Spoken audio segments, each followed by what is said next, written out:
to Musings, Rants, and Guitars. And we have a special guest today. Today's special guest, Rickey Medlocke of, well, let's start with the fact that he is one of the greatest frontman ever. Oh my Blackfoot. God, Rickey, thank unbelievable. You on, man. And Holy if that's not God. enough, he goes brother. and he's in Lynyrd Skynyrd also.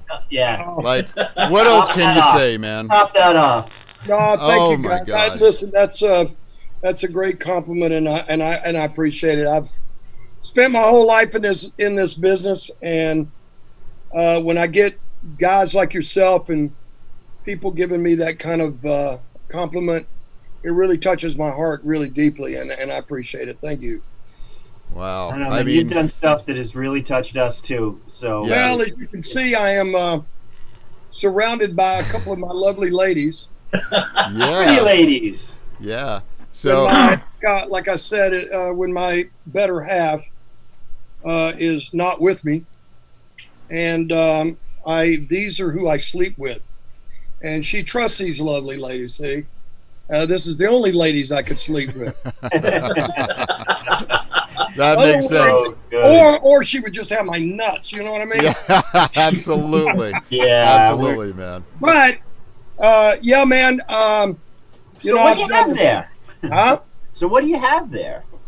Well, here to my left and maybe to your right, this is my beautiful 59 Les Paul, and she's unbelievable playing. And this year is my 55, which I did a little bit of chop job on it. It had the white soap bar pickups on it, but back then I just had to have humbuckers and routed it out so I could have the humbuckers. But there's a couple of my ladies. I've got quite a few of them scattered around the room here, and they keep me company during this whole COVID thing going on.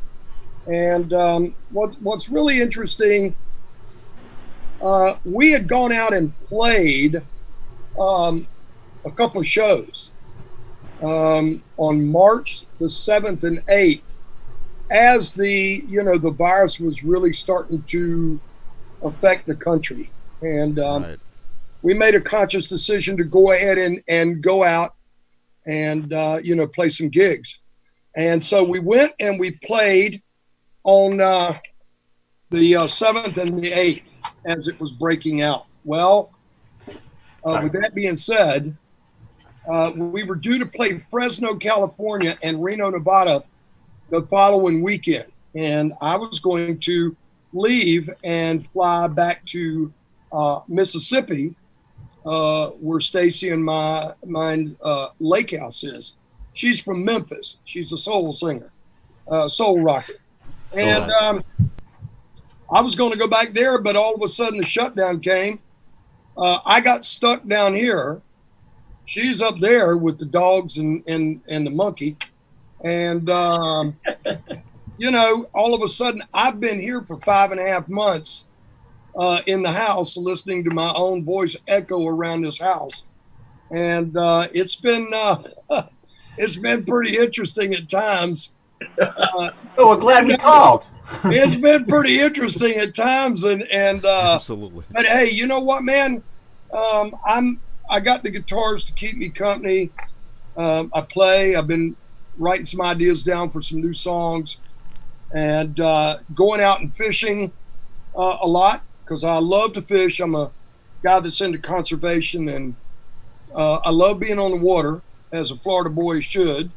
Yeah. And I've gone out and done a lot of fishing and bicycle riding to keep, to keep poundage off and adhering to my health. And one thing that I can definitely tell you guys, not a lot of people know this about me, but all of a sudden when this thing hit, they said that people who had pre-existing health issues should be very careful with this because it attacks the lungs.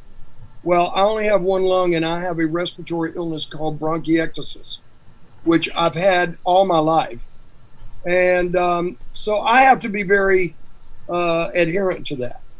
And so that's what's kind of kept me trapped here in this environment, and having to make sure that I guard myself really well and that whole bit. And my mother, 85 years old, God bless her, tough woman. She just had it and just came out of it. Wow. So, yeah, she beat it. Awesome. And strong lady. Great. Yeah. And you know what, man?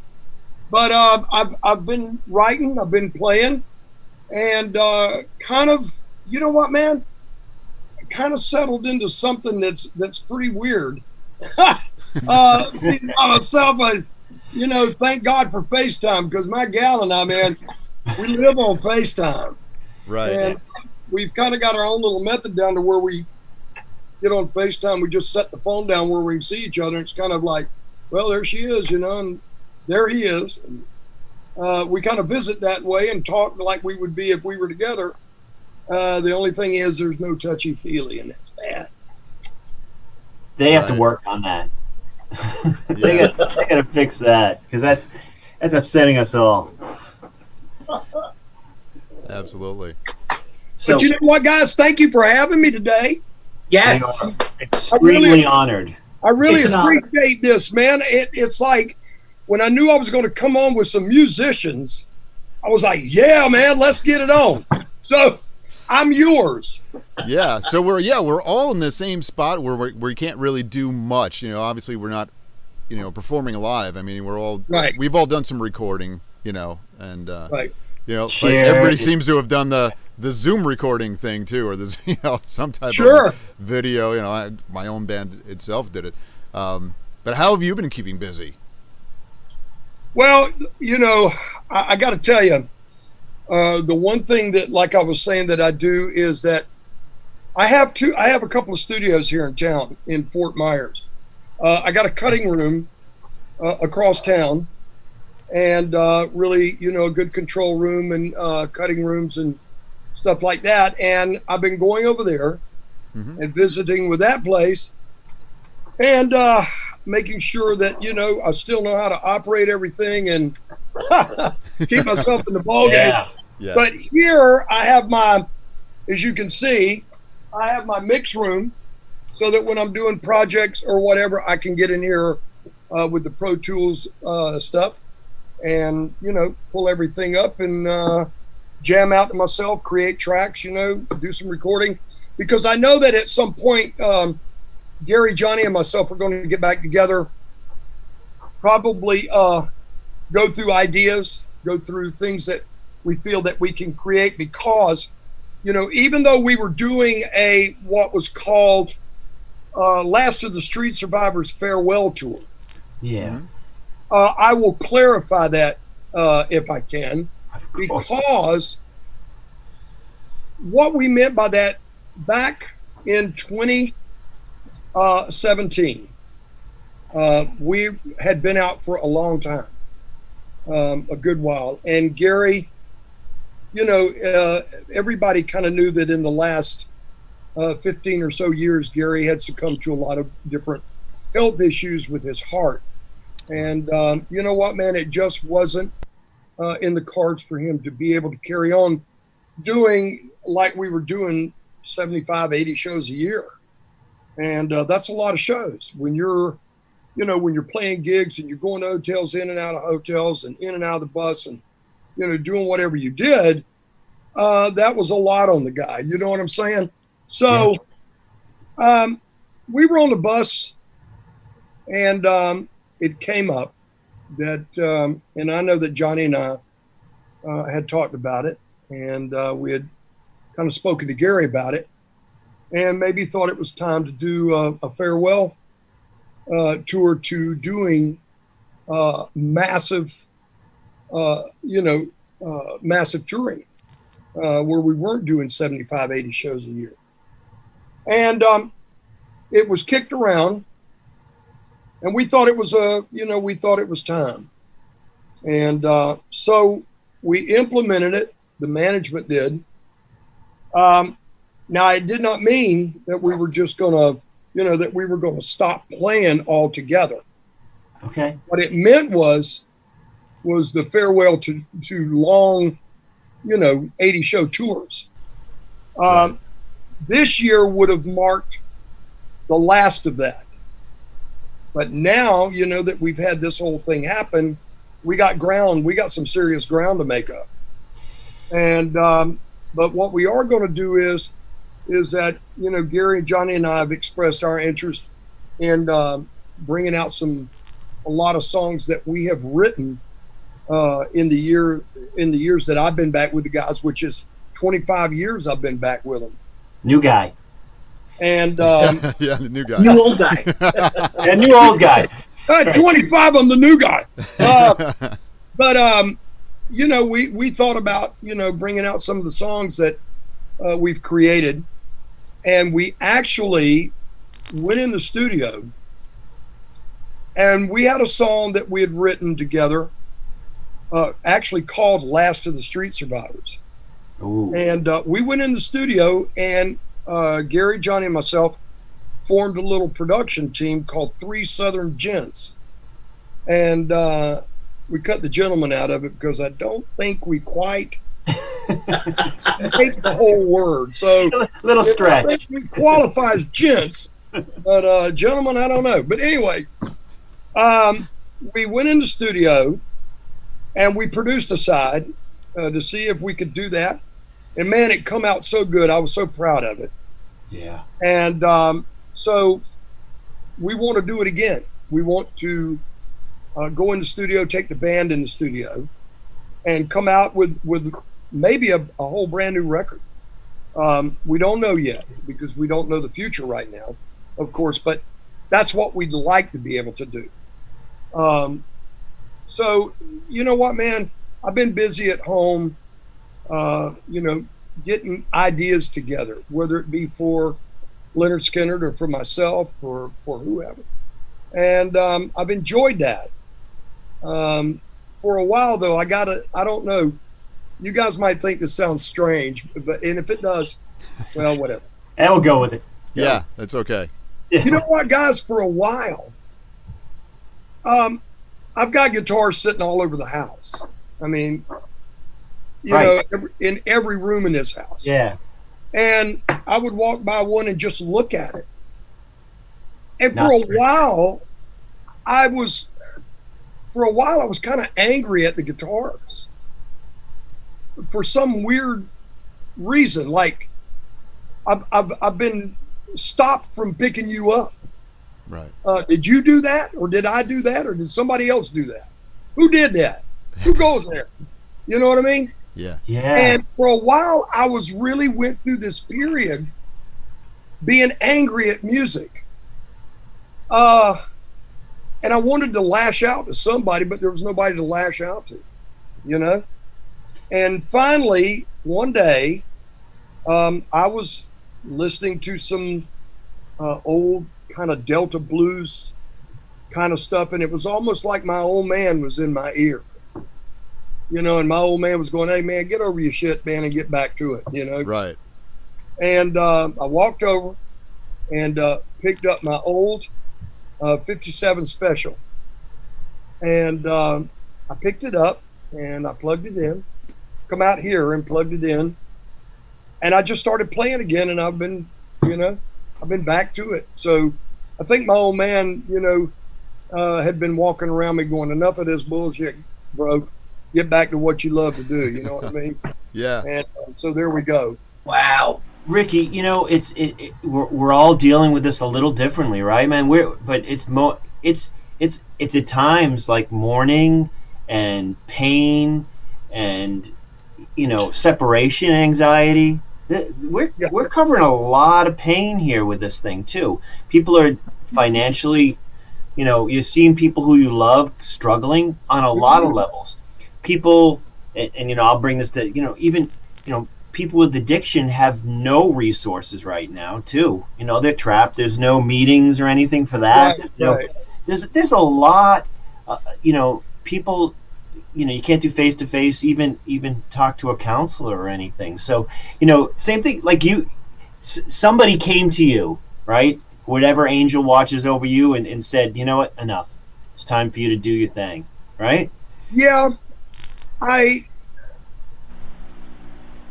think I said this a while ago. You know, my heart really goes out to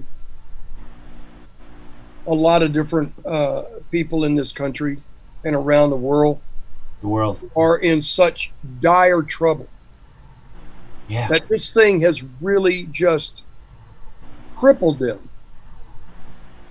And for whatever reason that it happened, what it should be is an eye-opener of just how vulnerable we all are. On a lot of levels. On a lot of levels, Yeah. yes. And, you know, once it gets back to some sort of, like we were talking about, normalcy, which I don't think we'll ever, in my opinion, I don't think we're ever going to see it basically the way it was. Yeah, it's not going to be the year ago. I think it's changed us in a way that who knows what it's going to be like. But if we can get back even to 50-60%, you know what? I hope that it heals people. Yeah. I hope in their heart and in their mind.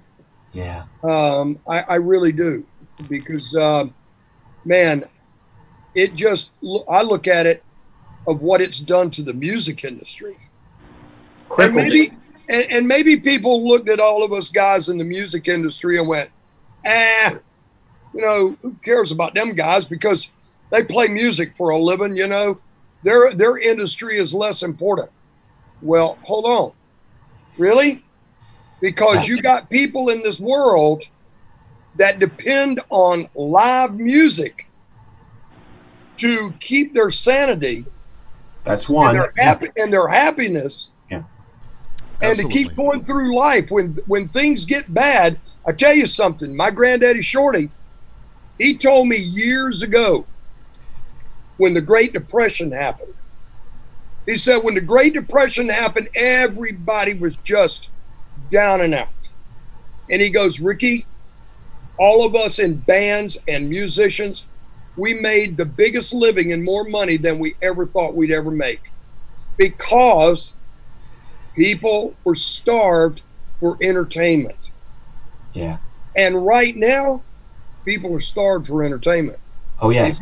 If you think about the music industry, the film industry, like you guys were talking about, Broadway, okay, the cruise ships, this stuff, all this entertainment has been taken away from everybody, extracted, and that hurts people. You know what I mean? So, like I said, my heart goes out to everybody. Hang in there, because I truly, honestly believe deep in my heart that a good time is coming again. And all we got to do is try to bully our way through it and stay tough and see where it goes, you know? Just keep loving each other.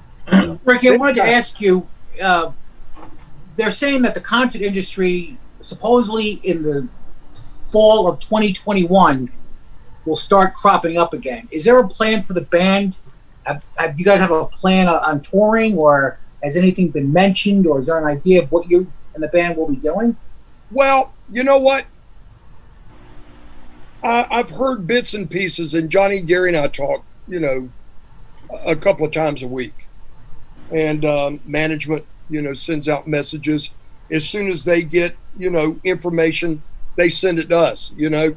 Right. Okay. I hear that the plans are that right now, the plans are for next year, for 2021, that we are going to crank back up again, that bands will crank back up again and go out and start touring. We're hoping, and we're trying to keep our confidence level up that we will. If everybody can kind of wrap their head around this. Now, when you say go back out and start touring, think about the undertaking for every band of putting a band on the road. Yeah. That's a big expense. And if you think, you know what I mean, getting your band together for rehearsals, getting your crew together, getting the transportations back, All the expenses. Yeah, man, absolutely. It'll bend you over the knee and spank you. But you know what?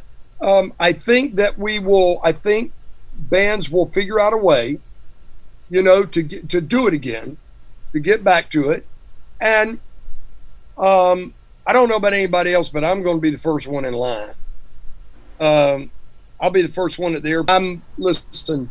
I can only imagine what it's going to feel like the very first night that all of us in Skynyrd steps back on the stage. Chaos. Yeah. Pandemonium. You know what I mean?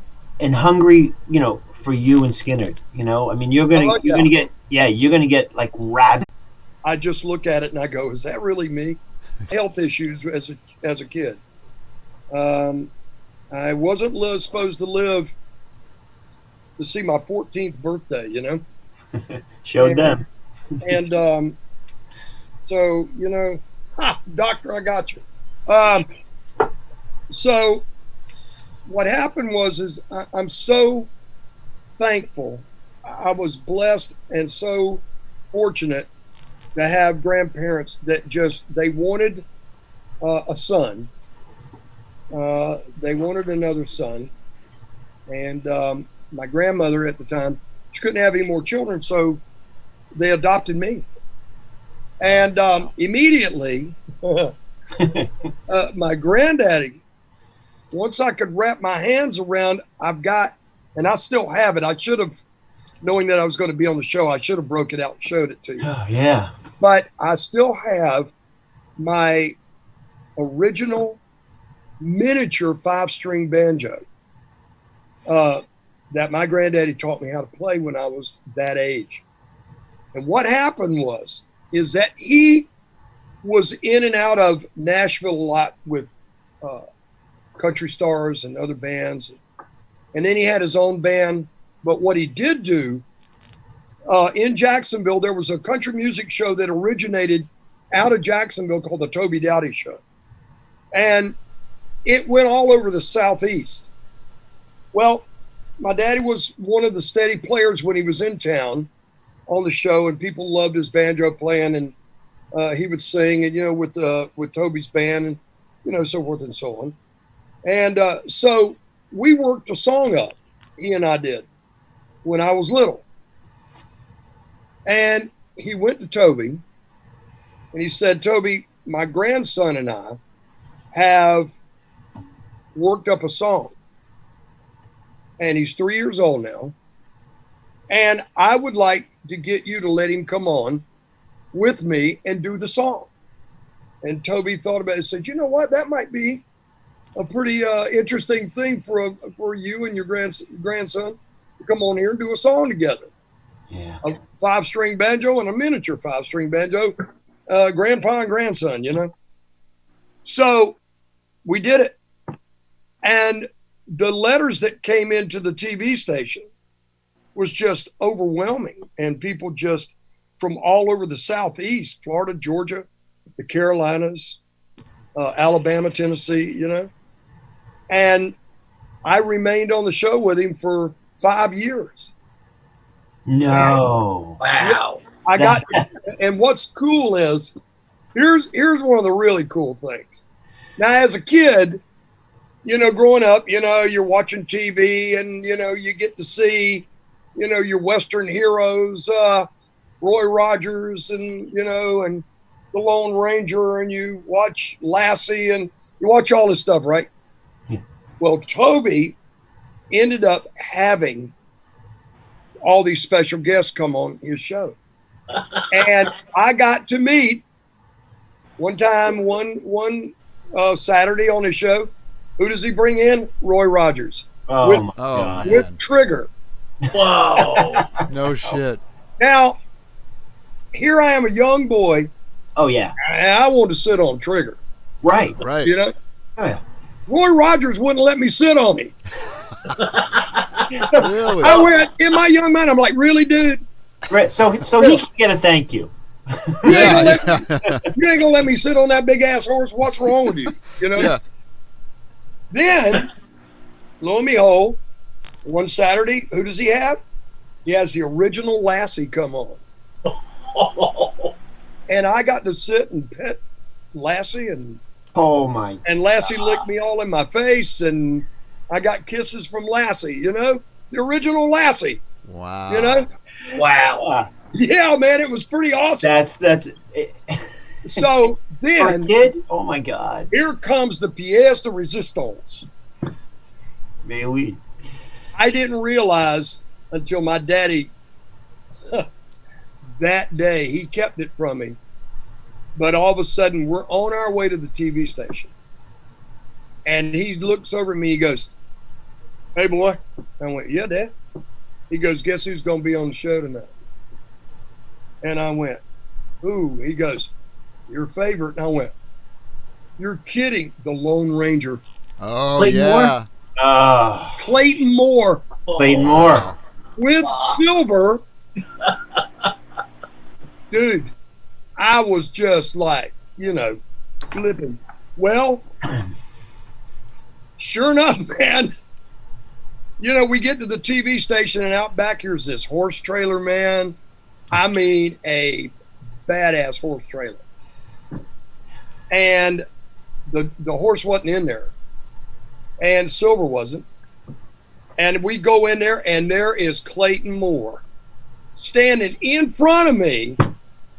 You know, mask on, the hat on, the Oh, outfit, all in. Oh. the gun belt, and standing right by Silver. Oh, man. And I just couldn't stand it. My granddaddy walked up, and Toby was talking to Clayton Moore. And my granddaddy walked up, and and Toby introduced my granddaddy to him. And I'm standing over there like, you know, and I couldn't hardly talk. You know what I mean? Yeah. Yeah. And Yeah. so I go, and I'm standing there, and he motions for me to come on. He goes, "Clayton," he goes, "I want to introduce you to one of your biggest dying fans. You know, this is my grandson, Ricky." I think I was, 5 years old, you know, 6 years old. He bends down, and he shakes my hand. He goes, "How you doing, partner?" And I said, "Oh, I'm good." You know, I'm like, you know, couldn't hardly talk. He reaches down, and I said, Can I sit on the horse?" He goes, "Absolutely." He reaches down, picks me up, and sets me up on Silver. Wow. Wow. Wow. Give me the Holy. reins, and Silver standing there kind of moving around. And I'm thinking in my little mind, I'm going, "Oh my God, this is the biggest horse I've ever seen in my life." Right. You know? Yeah. Well, he let me sit there for, I don't know, how long. And the show was getting ready to start in about 15 minutes and go on the air, and I was just flipped, you know? Yeah. And so, you know what he did, man? What was the coolest thing? And it's all in my stuff somewhere. I got to dig it out. He reaches in and pops one of his silver bullets out and gave it to me. No way. Man. Yes. Holy wow. And I'm going to tell you, but for a young boy growing up, and my dad, my granddaddy, he was around all these just incredible musicians. And I was like a sponge. I soaked all that stuff in. I couldn't stand it. You know what I mean? Right. In his band, he had a guitar player named Dean O'Neill. And Dean O'Neill played left-handed. And I just thought in my head, man, that was the coolest thing I ever seen in my life. Wow. You know? Well, I've got my dad's original J45 from about in the mid to late 40s. Beautiful. My better half has taken it away from me because she loves that thing and swears up and down that, of course, it's got my daddy's mojo on it. Yeah, it's And magic. she swears Right. up and down every time she picks it up. She writes a song. So that guitar seemed so big to me at the time. So what I ended up doing was I wanted to be like Dean O'Neill. So I just turned the guitar around and I started learning how to play upside down. And my daddy, not knowing what to think about this, but knowing that even though Dean had learned how to play that way, he's saying, I got to show Rickey that that's not the way to do it. That you got to play right-handed. And so I'd watch other guitar players other than Dean, and of course they're playing right-handed. So I kind of got self-conscious about it and turned the guitar over the other way. But you know what? Looking back on it, I wish I'd have stayed left-handed, because all of a sudden in my life, who comes out? Jimi Hendrix. Right. Right. You know what I mean? And he's playing left-handed, and I was like, oh my God, you know? But what sealed the deal for me, and I know I told you guys once I got rolling, you wouldn't be able to you couldn't shut me up. This is perfect for us, man. Rickey, You got this is one after exactly another. what we Great. wanted, man. But understand, my life has been about this business. Right. And the stories are actually never ending. My gal, she's been trying to get me for years to write a book, not a typical rock and roll, oh, you know, I was a poor kid and then I got in a band, we made it, and I had sex, drugs, and rock and roll, and I screwed up, and now I ain't got shit. You know what I mean? Yeah, that's that book. Yeah. She that kind of book, right? Yeah. She wanted me to write a book on stories. Yeah. She said, Rickey, you tell stories unbelievable, you know? Yeah. And so I'm seriously thinking about doing that. Oh, you definitely should. You should. These are Just the Lone Ranger story, all that. That is just classic. Oh, yeah. So, you know, here's the deal. What sealed the deal for me, guys, on the guitar, and probably entertainment, period. My grandfather and grandmother were really good friends with a lady named May Axton, Hoyt Axton's aunt. Okay. Yeah. She was Yeah. she was a songwriter, and she was in with a couple of guys and one guy named Tommy Durden, and another guy named Glenn Reeves, and she knew my dad, and she knew a lot of people around Jacksonville who were musicians, and she was a songwriter. Yeah. And a personality. Well, she would babysit me every once in a while. Well, Elvis was coming to town in the winter of 1956. Whoa. And so what May did, May and Tommy Durden had a song that they wanted to play for Elvis. So what happened was they ended up getting a meeting on the second day that he was there. He played for 2 nights at the Florida Theater. Well,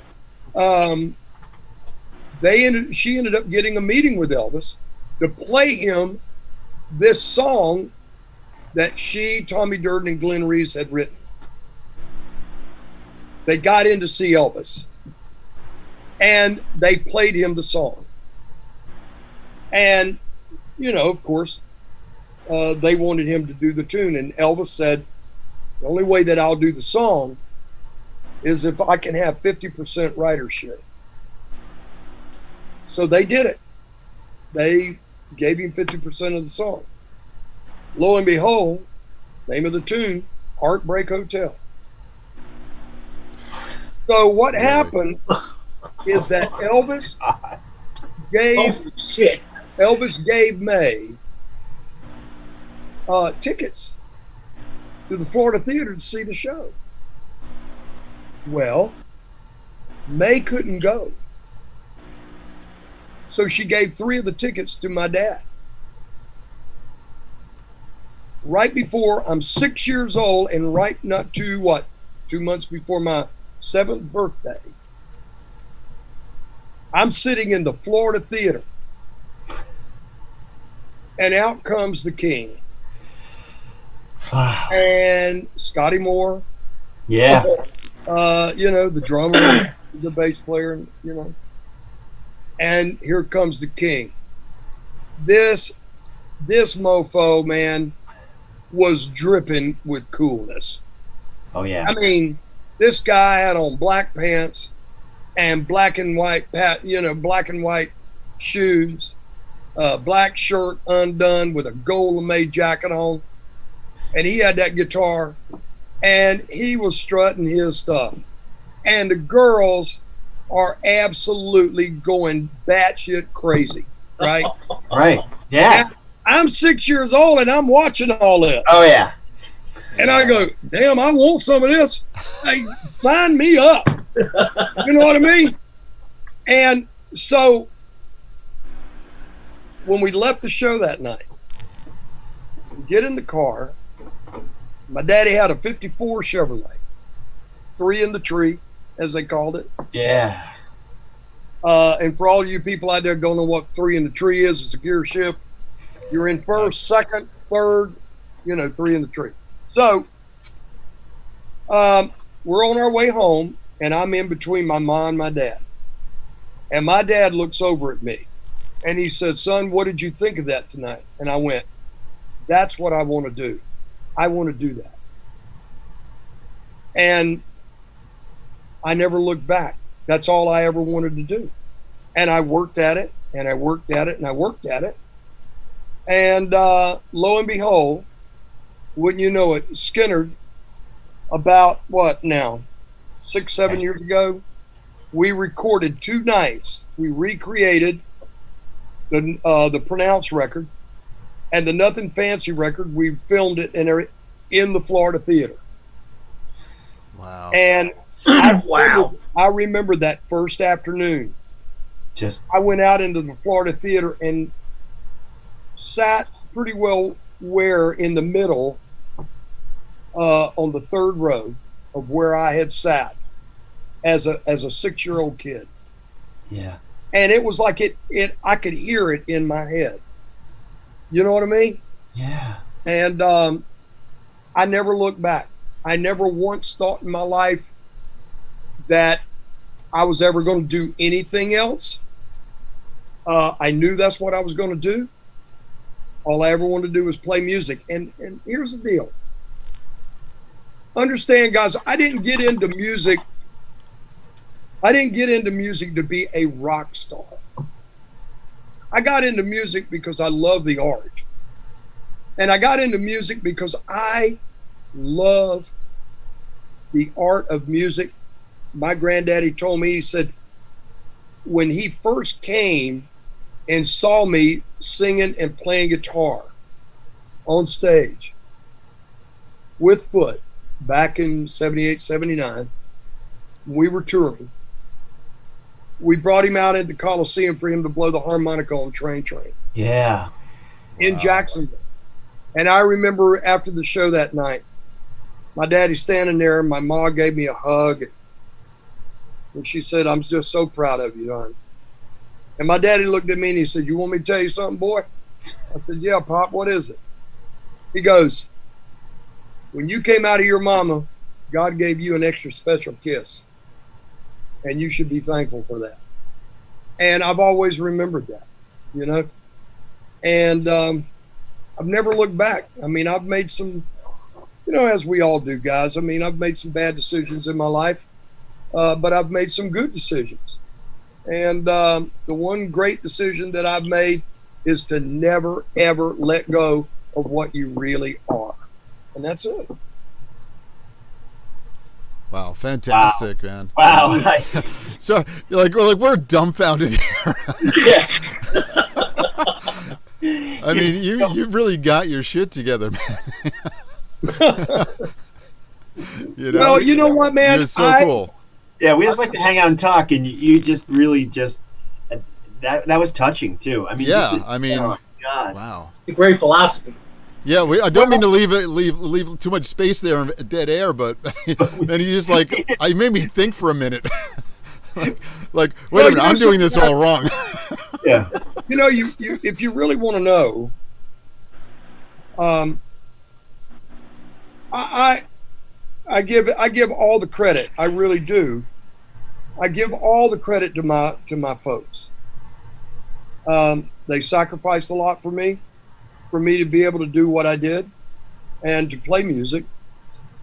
They made sure that I was given the freedom to excel in music. And the only thing, that they ask of me when I was growing up, my granddaddy told me, he said, let me tell you something.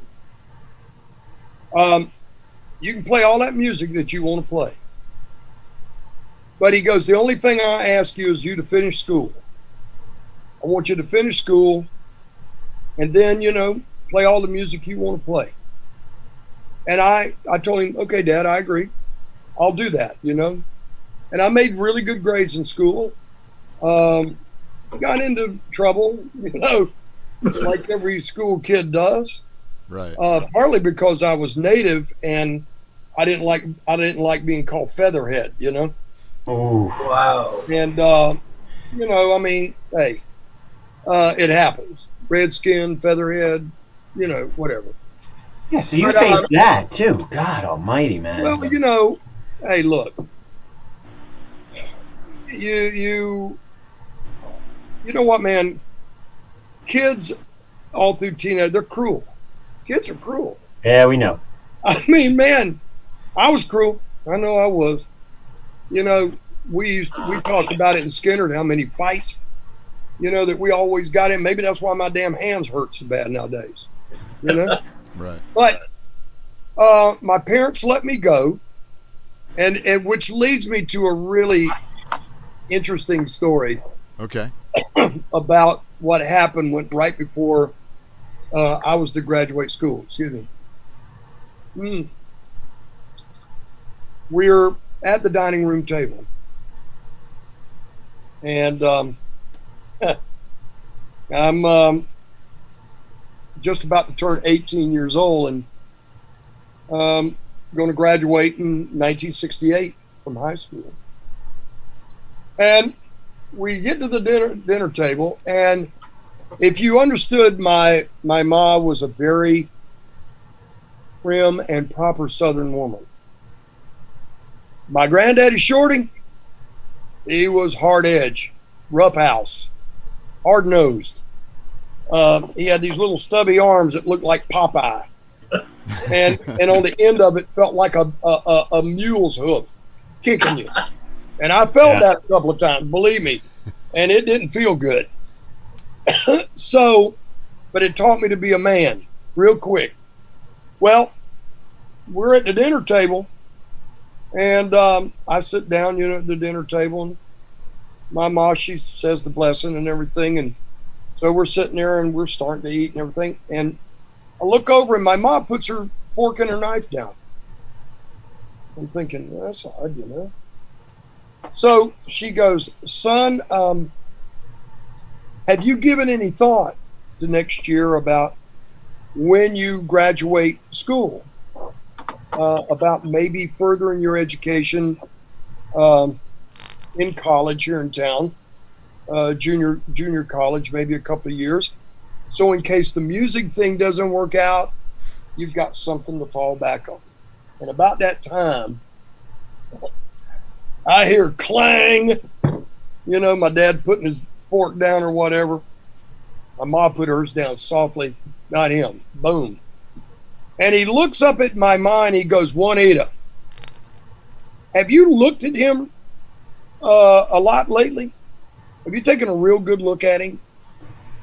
She goes, well, yeah. He goes, look at him right now. He's got all that chocolate hair, them blue eyes, that dark skin. He's tall, he's thin, he's good looking.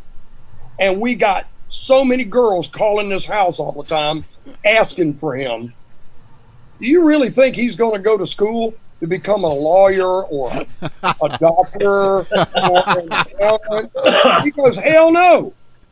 First thing he's going to do when he gets that diploma, he's going to pick up that guitar, pack a few clothes, and he's down the road. Did she not hear about the Elvis thing? Is that the problem? And my mom. That was good. It was so funny because my mom's just looking at him like, I really didn't need to hear that. Yeah. I really didn't need to hear that. Oh. So the rest is history. You know what I mean? Needless to say, I think there's some people glad that I didn't become a doctor. So.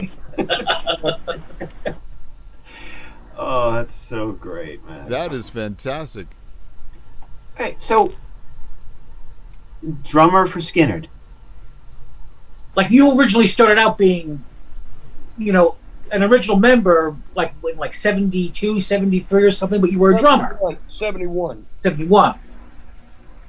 So I mean, you were playing guitar, you were playing drums, you were singing, you were just working your ass off. Is that what you were doing at that point? I mean, just everything. And can I say one thing? Can you leave some type of job for the rest of us?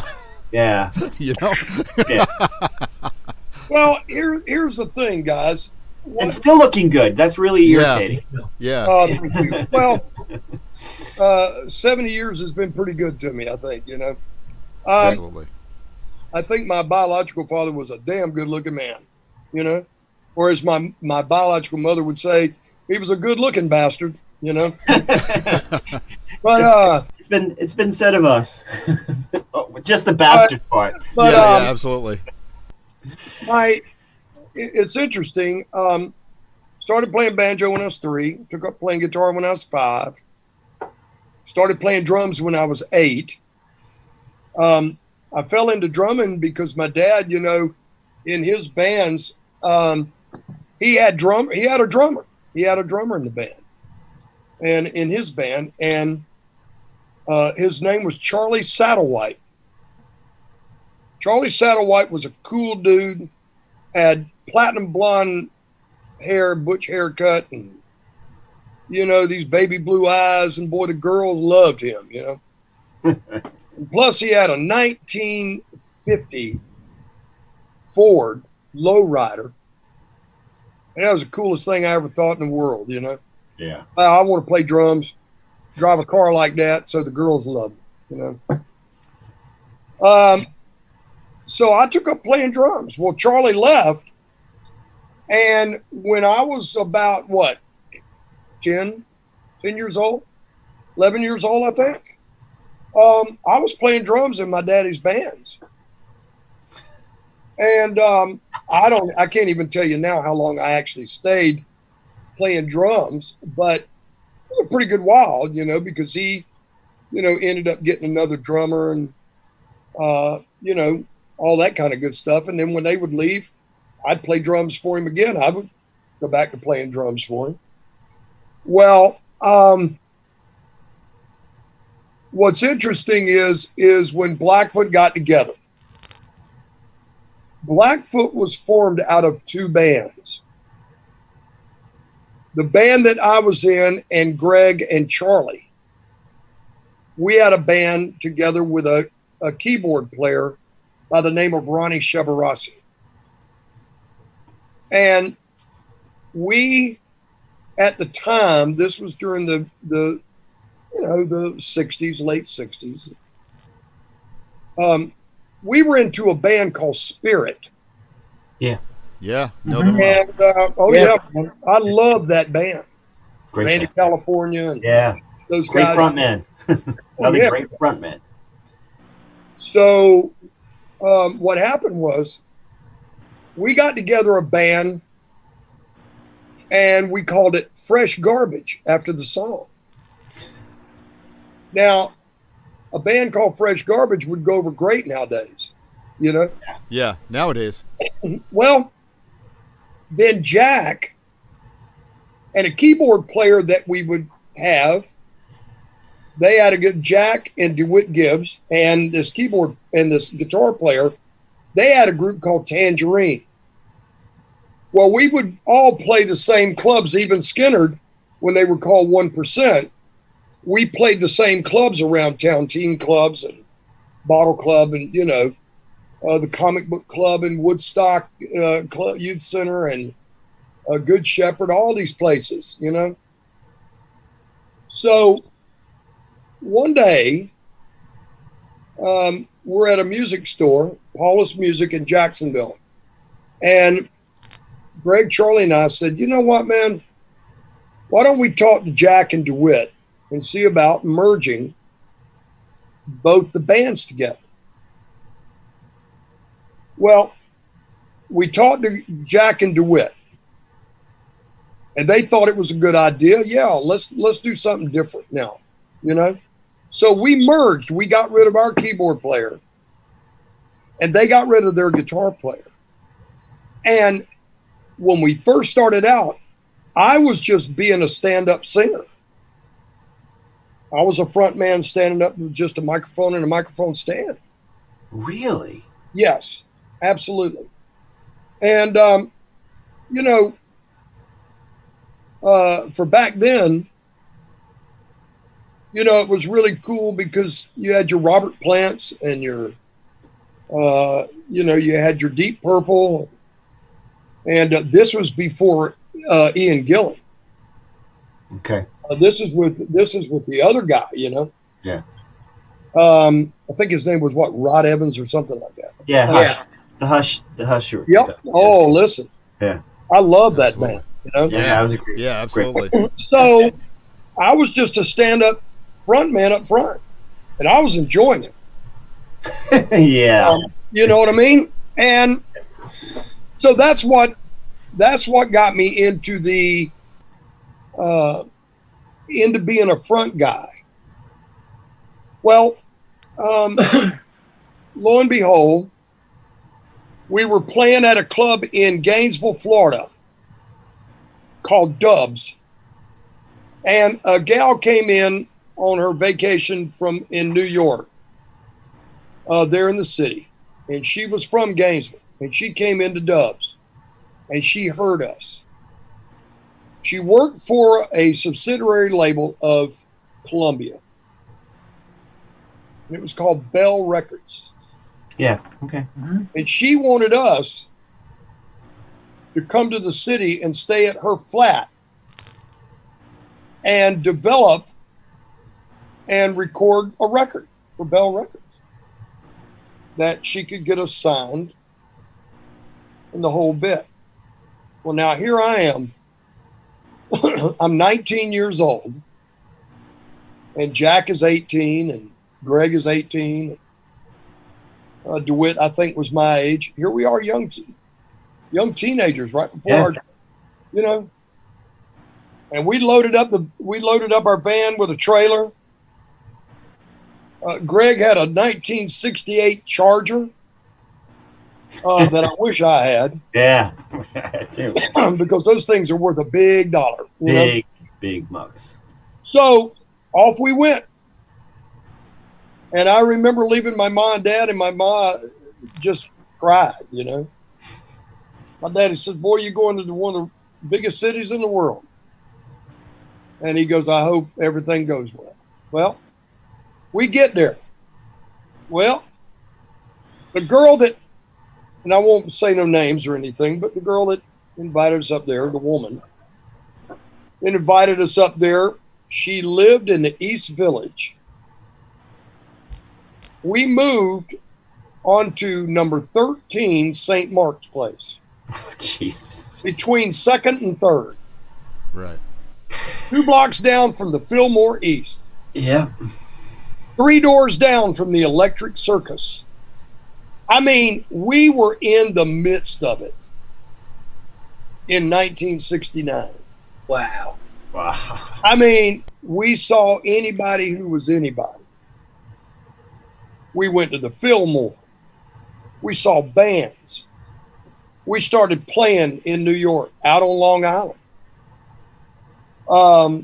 And do y'all ever remember hearing of a place called My Father's Place? Yes. Yeah, that's right around the corner from where I am. I played Yeah, My Father's absolutely. Place. I played there too My with that. Father's Place back then. Yeah. Yeah. I was much later, but I did play there. So, we stayed in the city. Yeah. We worked in and out of there. Well, things were kind of going a little sideways because you guys are going to love this.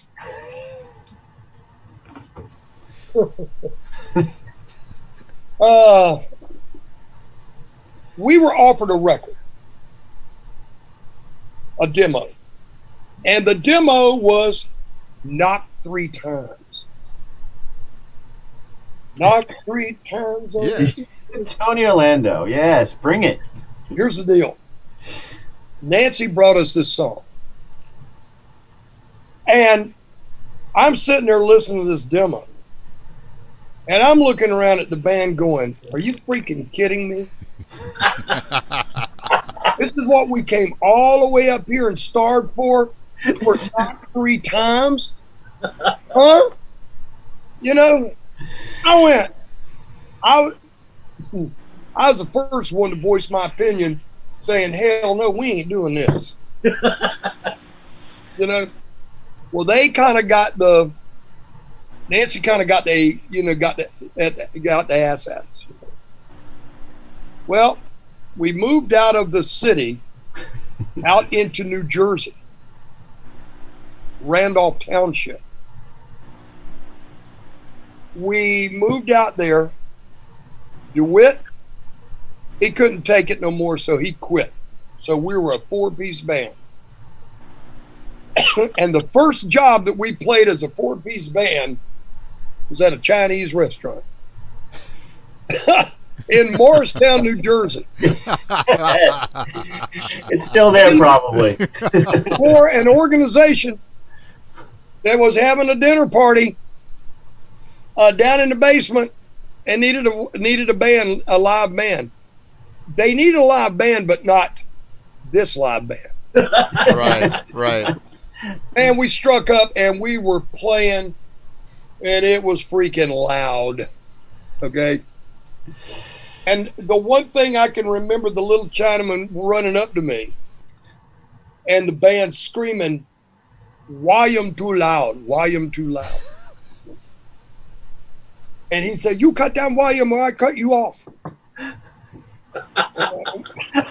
God. That's great.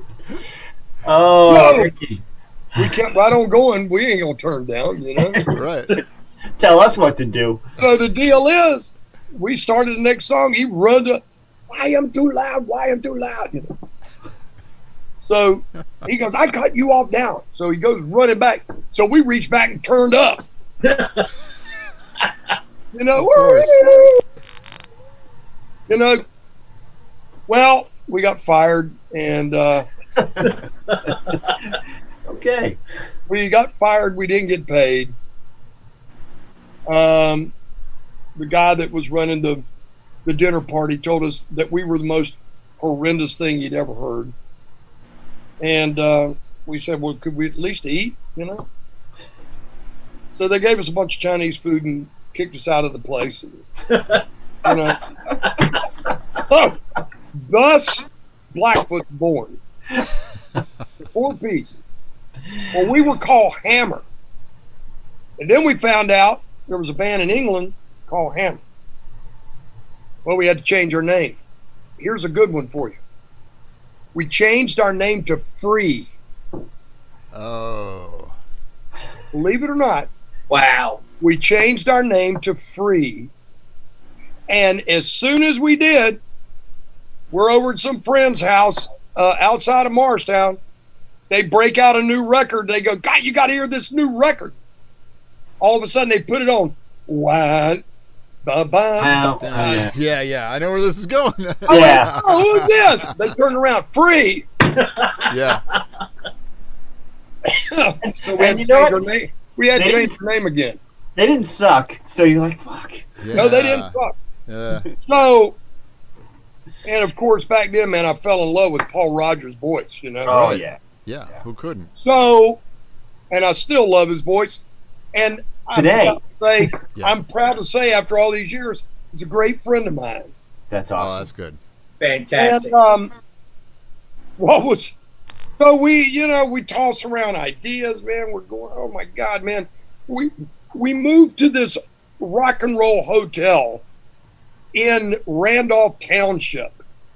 And it was called the Royal Hotel. And it was old. It was an old abandoned hotel that on the weekends drew all the really ritzy people from New York would come out there and get rooms. They had a great big ballroom down by the Olympic-sized pool, and man, this place was like walking in time, like you were walking back in, the late 40s, 50s, and the ballroom had this great big glass crystal chandeliers and all this stuff, and believe it or not, man, it had turned into a hippie pad. There was freaking hippies everywhere living in those rooms. We just took up residence, and he would charge us so much a week for our rooms. We said, hey, this is great. We could rehearse in the ballroom. It was killer. And we existed there. Well, what we ended up doing, we're with Jack one day, and we're sitting around kicking around names and, all that stuff. Jack was the guy that came up with the name Blackfoot. Now, Jack was native. Okay. And Greg is. And we thought that it fit the music that we were playing and the image that we were kind of going for, It was heavy. And so it stuck. And from there on out, there we were. Well, we kicked around New Jersey, and we kicked around Pennsylvania and New York and Long Island and Connecticut, and man, we were doing okay back then. We were starting to draw crowds, and what was really funny is that back in those days, that was the period during what they call the glam bands back then. You had the New York Dolls, and right. Twisted Sister had gotten together, and all these bands, Well, lo and behold, here comes this little old band out of nowhere. That's all these long hairs with cowboy boots on and jeans, and low slung guitars and Marshalls, and playing loud ass rocking, buddy. People in New Jersey and Pennsylvania and all around surrounding here, all those wood guys, they come out to woodwork. The real rockers. Yeah. This wasn't no glam band. Come on, guys. This ain't a glam band for your ass. Get down here and see this. Well, we were playing colleges, and all that stuff. Well, we had moved out of, man, we were moving around everywhere. We lived in Morristown. We lived in Denville. We lived in Dover. We lived in Hackettstown. Finally, we moved out to Princeton. And we were living in Princeton at the original governor's mansion, and there was a couple of bands living there as well. It was like a commune. Well, things had gotten kind of really weird between the manager and one of the members of the band, and favoritisms was being played and all that. And I really lost it. I just kind of went, I don't have it for this anymore. I didn't have it. I'd given up. It seemed like it was pulling the band apart and, so forth. So what I did was, I had Alan Collins' number, and I called Alan. And I said, Alan, you guys need a roadie. Somebody to set the equipment up, or drive a truck, or loads, whatever. He goes, you still play drums? Because, man, you were always good playing drums. I said, I can still play drums. Well, guys, I hadn't sat on a set of drums in quite a few years. You know what I mean? This part of the story, Jack, we all know this one. We know the answer is yes. Yeah. The answer is always yes. Yeah. Yeah. Yeah, can you play slide guitar? Sure. Yes. Yeah. Sure, why not? Yeah. Jack was a better drummer than me, so, Alan goes, Rickey, you need to call Ronnie. And I said, oh, well, okay. So he gave me Ronnie's number, and I called up Ronnie, and Ronnie answered the phone. And I said, Ronnie? He goes, yeah, man. Who is this? I said, Rickey Medlocke. He said, hey, Ricky, how you doing? I said, okay, I guess. And I said, Alan told me, I called Alan and told him what I was thinking. And I said, do you guys need need somebody to maybe roadie for you guys and set up the equipment and, drive the truck or whatever? He goes, do you play drums still? Yes. So I said, yeah, I do. And he said, Bob Burns is leaving us. He's having problems and he's going away, and we need a drummer because we're starting our first record in Muscle Shoals, Alabama in 2 weeks. And I said, really? He goes, yeah. He said, how quick can you be here? I said, well, I'll have to get a plane ticket, to get down to Jacksonville. He says, I'll get you the plane ticket. And I said, okay. Well, I sold off my amp up there and a couple of things, but I kept my guitars. And so I went to the airport, got on an airplane, told the band I was leaving. Wow. And I said, you guys can have it. I don't want to be a part of it anymore. And I explained my reason why. So I went to Jacksonville and I got off the plane, and there's Ronnie, Gary, and Alan. They met me. We loaded up in the van. We went to my mom and dad's place. I rolled up to my mom and dad's, to our house over on Phyllis Street in Jacksonville. Well, we had known the Van Zants from Ronnie's mom and dad coming out to my daddy's shows. So Ronnie immediately, struck up a conversation with my dad about music and playing the blues and all that stuff, So I went inside, put my stuff down, freshened up, hugged my mom. She was so glad to see me. Yeah. And, visited with her for a few minutes. And I said, Mom, I'm going with Ronnie, Gary, and Alan. We're going to Green Cove Springs, and we're going to start rehearsals tonight. She goes, tonight? I said, yep. I said, I got to be ready in 2 weeks to record with the guys. They're going to Muscle Shoals, Alabama, and start their first record.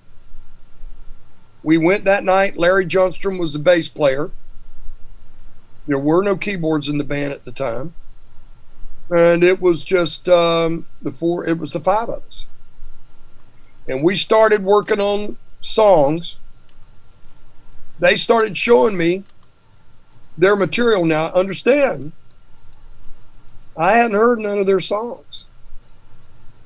So they start showing me. I said, here's what we do, guys. Just turn down and start showing me the tunes and let me kind of get into the groove factor of it. And let me kind of start writing drum parts, And that's the way we did it. 2 weeks later, I was sitting my ass in Muscle Shoals recording what would later become Lynyrd Skynyrd's first and last record. Wow. And then the box set of the Muscle Shoals sessions. Wow. And, produced by Jimmy Johnson and David Hood. And that's the way that went, Tremendous. Wow. Wow. I actually even found a picture of you playing drums for them. I just popped it up on the screen. You can't see it, but it's pretty cool. Well, you know what, it is man? black and white. Imagine it's an old enough picture. There's that chocolate-haired Indian, Yeah, absolutely. What was so funny about me? My gal often tells me, she said, God, you were skinny, Well, all of us were. We all were. And me and Alan Collins used to trade pants back and forth because he wore the same size I did, and he was a little bit taller than me, but not that much. And he was 6'3", and I'm 6'2.5". So we used to swap stage pants together. You know what I mean? God, how funny. God. Wow. Right. Great stuff. Yeah, man. Unbelievable. So what, after that, I Yeah, played, so what happened then? well, we went to Muscle Shoals several times. And it was a great experience. I mean, a lot of those old recordings, I listen to them now, and I relive it. And here, a couple of winters ago, Stacy was going to do a session in Muscle Shoals with a young group called Bishop Gunn out of Mississippi, and they were recording she recorded their first album with them, and then she was going to do their second album with them. So I went with her, so she could do the sessions, and I hadn't been to Muscle Shoals in many years. And I had heard that the Muscle Shoals Sound Studios was, you could record there, but it was like kind of like a museum at the time, Yeah. Right. So one day, Stacy had finished her sessions, and we said our goodbyes to the band and all that stuff that she was recording with. And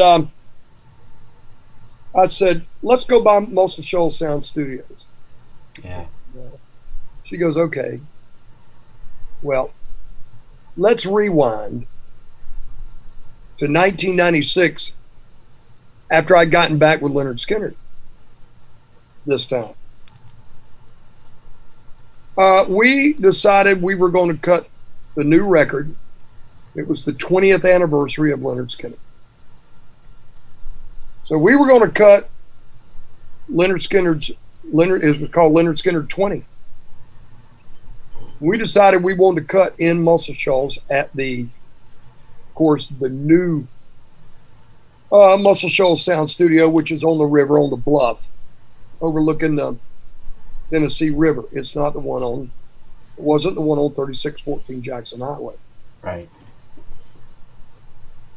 Pardon me. So we go there to record. Well, I had heard that the studio had just gone to hell in a handbasket. I heard that a man owned it. It was basically a junkyard and a junk place. Now I'm thinking to myself, oh my God, all this history in that building, all these great people that had been there and had recorded there. Aretha. I mean, Dwayne Allman. Right, Dwayne. The Rolling Stones. The Stones, yeah. I mean, Rod Stewart. Jesus. yeah, Rod Stewart. Atlantic Crossing. Bob Seger. Right. The Staple Singers. God. Wilson Pickett. Otis Redding. Yeah. Just there a few it is. names. Yeah, you know what? Burn the place down. Yeah. And I drove up to it and I went, really? Really? This is sacrilegious.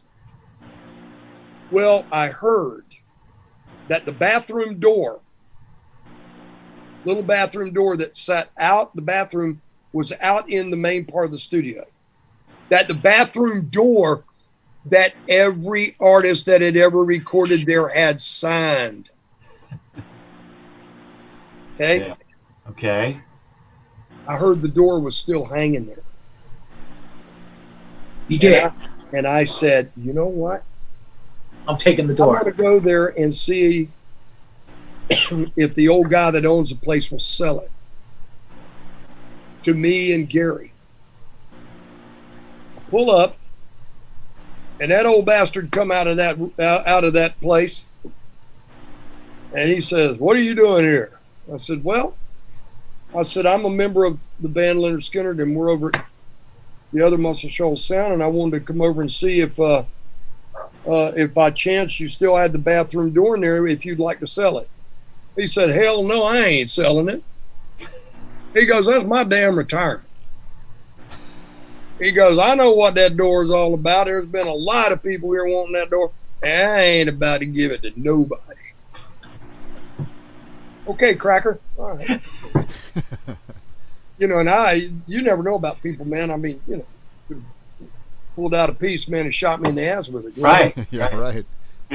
Well, I had heard later that somehow a guy had acquired the door and was wanting to sell it, and I heard that Keith Richards got a hold of him, and Keith has it. Really? That's what I. Yep. Wow. Wow. That could absolutely be true. Oh Yeah. man, all of our names in Skynyrd, it's on the door. I think Ronnie carved his name on the door. Wow. But man, so after I had played with the guys for a good while, my respiratory system ended up kind of, being a kind of a debilitating factor in playing drums. And I went to Ronnie. I'd been with him for about 2.5 years, and it was going smooth. I mean, man, we were playing and doing well, And I really wanted to play guitar again, and I, wanted to sing again. And I went to Ronnie and the guys, and I said, guys, I'm going to have to bow out. And I knew in my heart, it was a hard decision, but I knew in my heart that it was the right thing to do, the right decision, because first of all, I knew that they needed somebody better than me, stronger than me, with better staying power. And I bowed out. Ronnie said, Rickey, I understand. I understand what you're saying. And, I remained friends with him. Well, I had talked to my granddad, Shorty, and my granddad said, Rickey, there's something about them boys and about that singer that they're going to make it. I think they're going to make it. And if you leave and they make it and you don't, I just want you to realize that's probably going to haunt you the rest of your life. Right. And I thought about it long and hard, but I knew it was the right decision for me and for them. So I bowed out. Well, I was without a gig. Finally, I was cutting lawns in Jacksonville for the city department, parks department. I didn't have a gig. It was driving me nuts. Boy, I didn't know what I was going to do, And finally, I came home one day and Jack was there. He said, yeah, I've missed you too. He said, can we take a ride? I want to talk to you. I said, yeah. So we took a ride, really heartfelt conversation. Now, keep in mind, Jack and I, and Greg, we all went through elementary school, junior high, high school. And Jack was like a brother. I mean, mine was like it's like they had another son. Well, we went out and he said, Charlie and I, 20 miles from Greensboro, and we have a bass player, okay, and play hesitate. Told my mom and dad that I was going to be, So, packed my clothes, Jack and I, off we went. We were in the band van. They had acquired a van, and so we drove up to Greensboro, Reidsville, and we went and stayed with our bass player, Lenny. His mother and dad had a big house, and his daddy had a music store and built Marlin steel guitars. Okay. Now, there's some of those Marlin steel guitars still around nowadays. I've seen a couple of vintage ones, and they go for a pretty good bit of money. Yeah. Because there's no more. Well, we got the band together. Man, we started playing. I mean, we were playing. Make a long story short, we were living in Reidsville. Next thing you know, Lenny has an awakening of a religious sort, and he quit the band. Greg was in New York City playing with none other than the group called the Tokens that had The Lion Sleeps Tonight. Yep.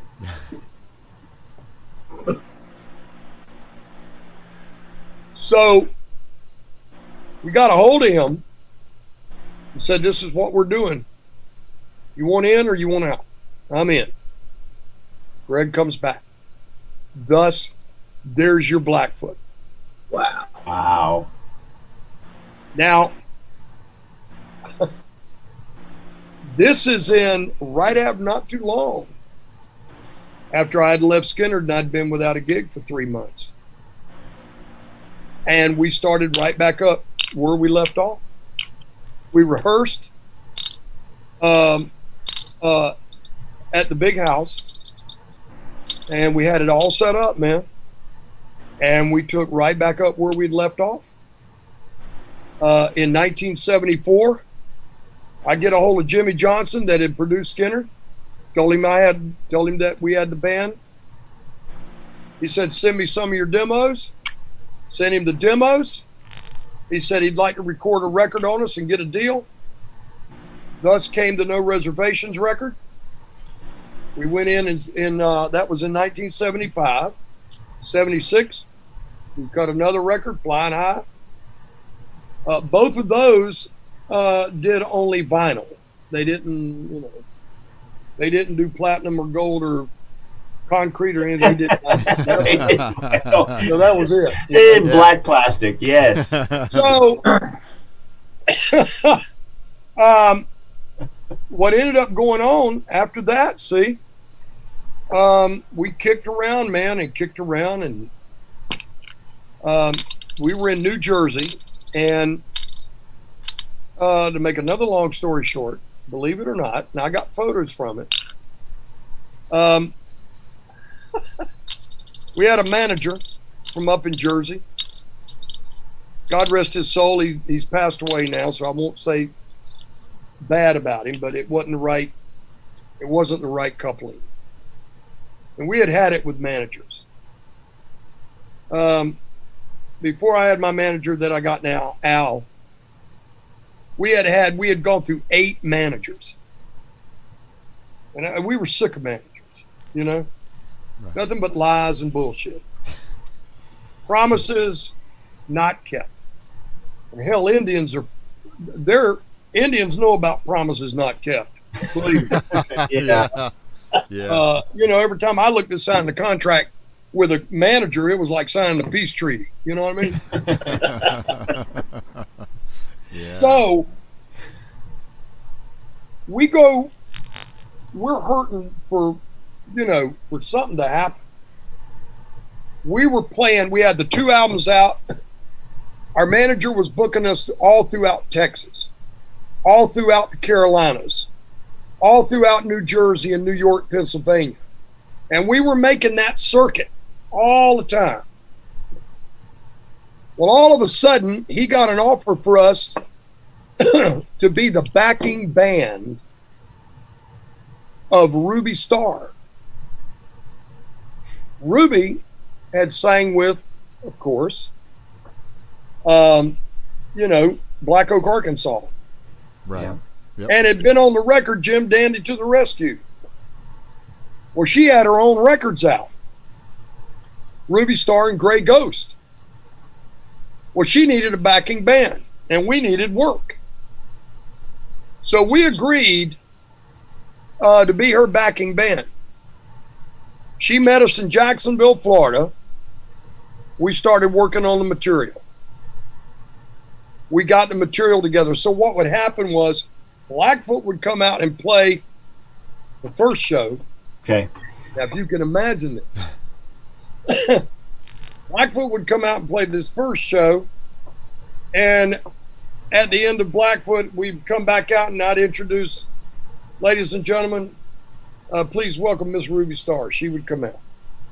Now, she's the headliner, not us, her. Right. What was really funny was we're going out there and we're playing this, and I'm standing on stage just going, God, is this what have we got ourselves into? You know? I've had nights like that. I was like, Jesus, you know. Well, it all culminated, that whole thing culminated in Lake Tahoe. And a big blow up, big explosion, you know, between her and her road manager and the four of us. And we left. But before that, what was cool, we had played a gig with Golden Earring, Black Oak, Arkansas, Brownsville Station, and it was us. We opened the show. Brownsville Station's manager, who is Al, and he had produced Smoking in the Boys' Room and all that stuff, he was there. And our old manager invited him there to see, you know, Ruby Star, you know, with his band Blackfoot backing her. And Al comes out and watches us and kept asking our manager at the time, who's the guy playing the reverse body Firebird with all that dark hair, and you know.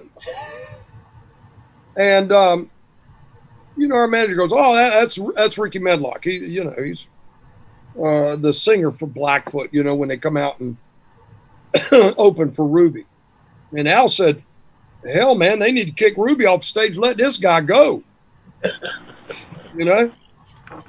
So that night after our show, Al waited for Brownsville Station to get on the stage and go to playing. Well, what happened is that Al comes back in the dressing room, and he comes back there. And our manager at the time said, "Hey, guys, I want to introduce you to somebody." Well, my back was to him, and Jack is in front of me, and we're by these locker doors because it was an arena. And I can tell you exactly where it was. It was in Dayton, Ohio, at the arena there. And it was 1977.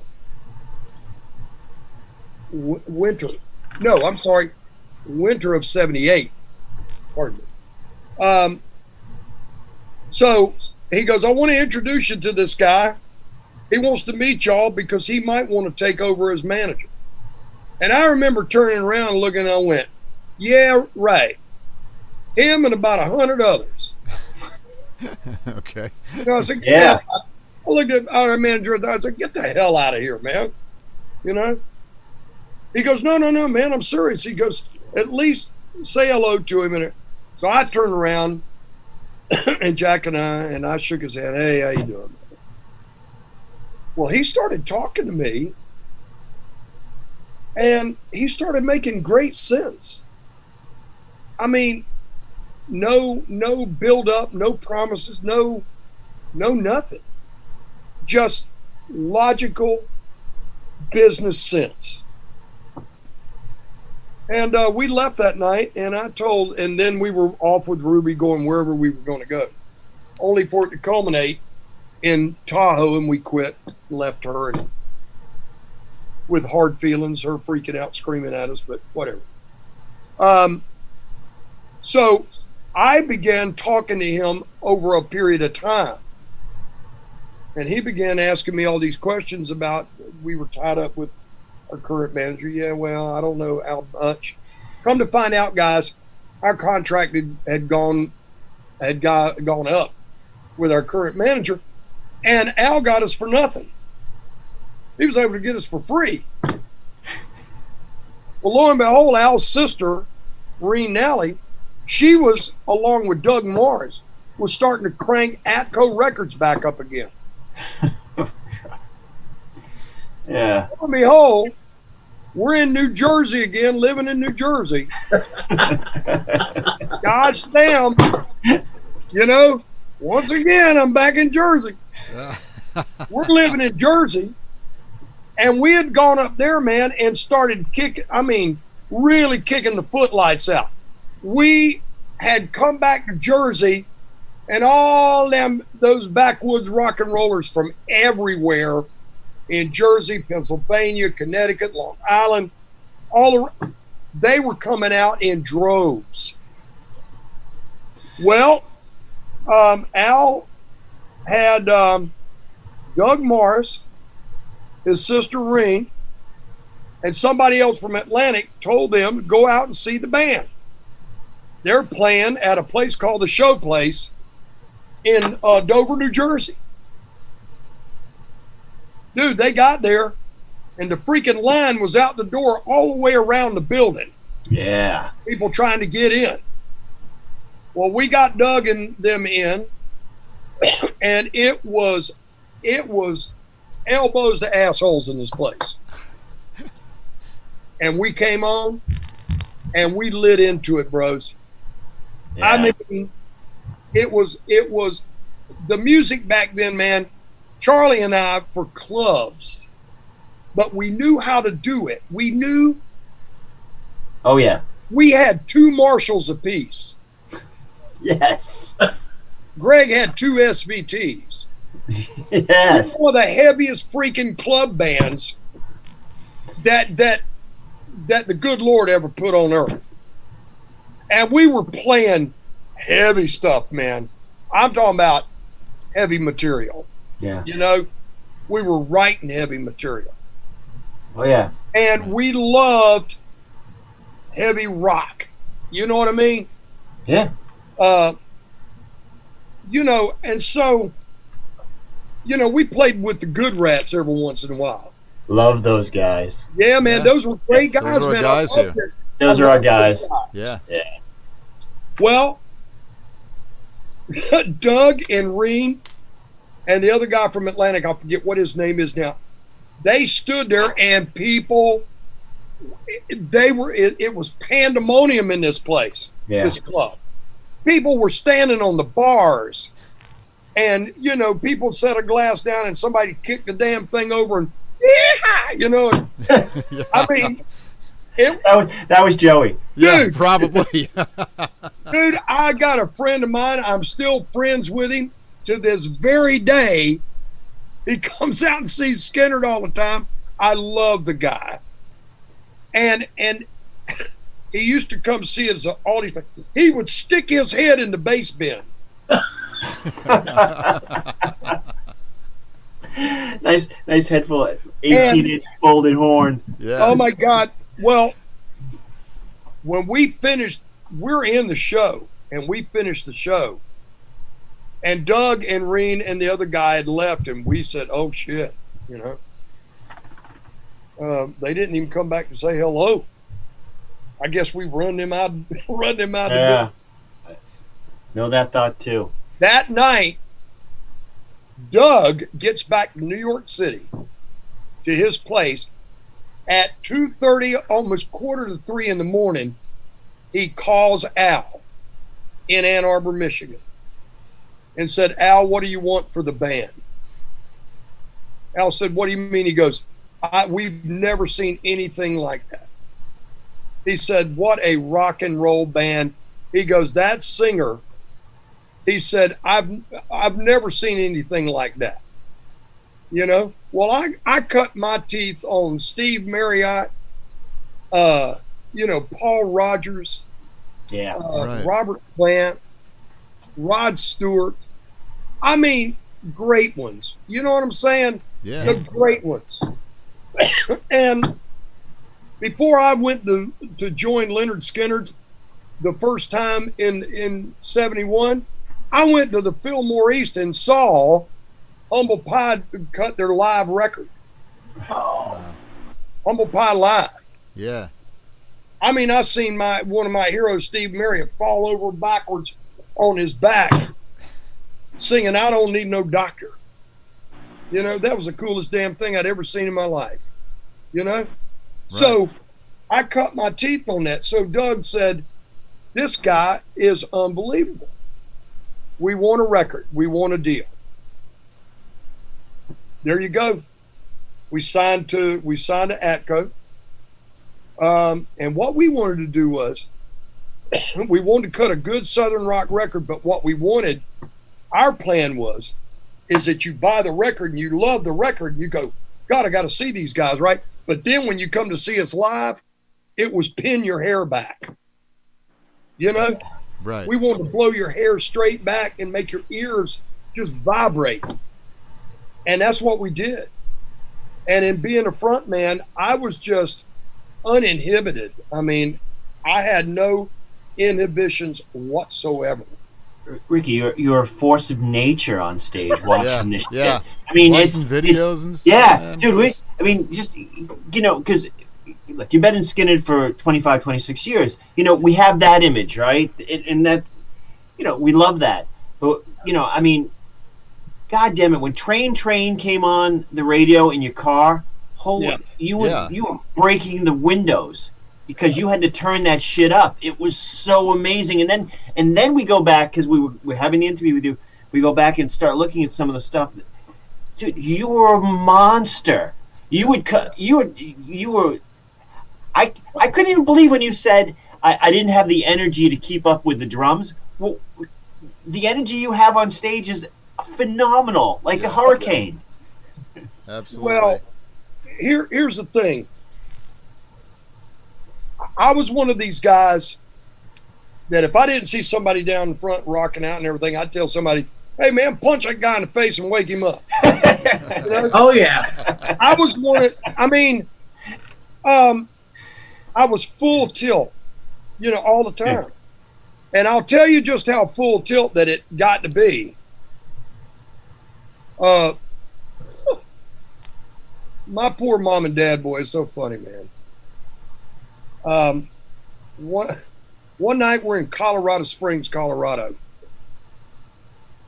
And man, I used to love making the audience feel like they were right there with us. Yeah. Right. On the stage. You know what I mean? Yep. Yeah, man. And you do it, but go ahead. We had a night that night, man, that was unbelievable. And it was building, and it was building, and it was building. And I felt it. I said, oh, boy, this is going to culminate in something that's almost, you know, apocalyptic. You know what I mean? Yeah. All of a sudden, man, we go into Train, and what I did, the harmonica was on, and right when we lit into it, and all of a sudden I would drop my hands from the guitar, turn the guitar down, drop my hands, and I had this rap that I would go into. Yeah.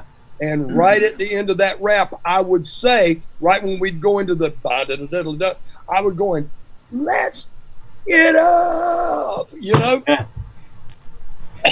And right when I said it, all hell broke loose in that arena. They started fighting. They started ripping chairs up. It was like a great big 10,000-seater barroom brawl. Wow. Well, we went running. Come on in, kids. And the building manager had the cops corner me, that I started a riot, that whatever. Well, it made the nightly news. Wow. My dad, this is, dude. The next morning, my dad's up at 6 a.m. Yeah. He turns on the news, and the news came on last night in Colorado Springs, Colorado, where the group Blackfoot was performing. The lead singer, it got out of hand with him, and a riot broke out, destroying properties, and such a people was injured and cut glass and this and that. Oh my God, you know. But you felt that building up during the show. Yeah. So, Wow. believe it or not, they closed that building from then on.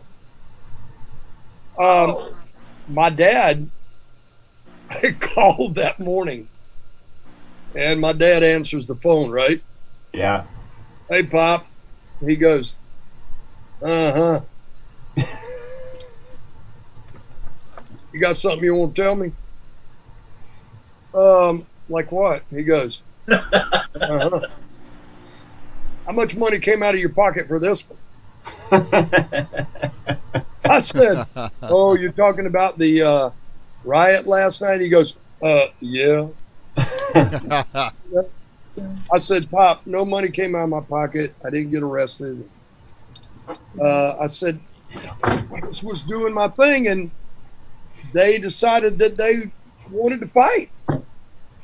My old man goes, well, it wouldn't have anything to do with right before you go into the main part of the song, you go and let's F it up, would it? Called you on that. And you know what, man? He had told me years ago, boy, you really got a thing for them two words, F and mother F, don't you? Yeah. He goes, you say it with such authority. You know? Such authority. Oh, like you really meant it. Yeah. I remember back. That, you know, to me, being a front man was just, you know, I loved it. I mean, Yeah. I loved it. You know what I mean? Yeah, and, we had one question on Train. I mean, you know, Yeah. that for guitar players. Okay, yeah, we're back to guitar parts. Yeah, this is, you know, that song is just phenomenal. You know, I know it's not a difficult song. It's one of those songs that just gets your blood going, though. You know. Yeah. And matter of fact, I shared it on my page again today, saying, man, you know, somebody had commented on the video, just saying, if this doesn't get your motor going, there's something wrong with you. And I got to say it right. If that song doesn't make you feel something, you're dead. Okay. But me and Tommy were talking about it because we were both, you know, jamming the riff like, oh, we got to ask him about this. Now, I was doing it in standard tuning, and now that's not normally my thing. Usually I'm the open tuning guy. Did you do this in open tuning or in standard tuning? Well, the slide guitar is open E. Okay. Yeah. And Charlie played, you know, regular tune. My granddaddy, he was he loved, you know, when he played the dobro on his knee, as Curtis Lowe says. Yeah. Yeah. He loved open tunings, and he showed me. He was the one that showed me about open tunings. Wow. He Yeah. We're just like dumbfounded here. Yeah. Like my grandfather. Your played grandfather's a saxophone. legend too, you know. Yeah, yeah. Your grandfather's like mine. Played saxophone in Boston. he's my old man boy is something else, I gotta tell you. Yeah. But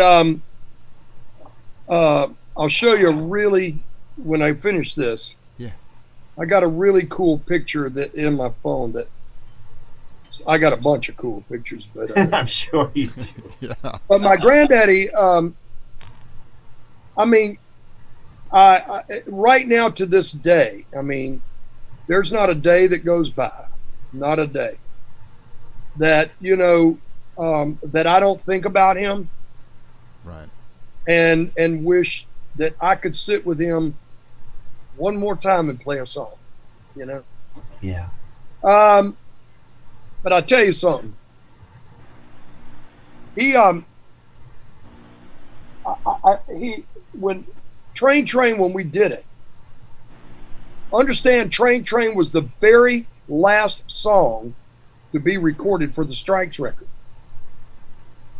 We were in rehearsal. in New Jersey figuring out the record with our manager and producer, Al Nally. And Al said, we need one more song. We need a song, an up-tempo tune, kind of a novelty tune, and, you know, that would enhance the record. And I said, oh boy, you know, and we were sitting there and just fooling around with different stuff and different licks and all that. And all of a sudden, I said, you know, my old man's got a old blues tune, kind of a Delta blues thing, that called Train Train.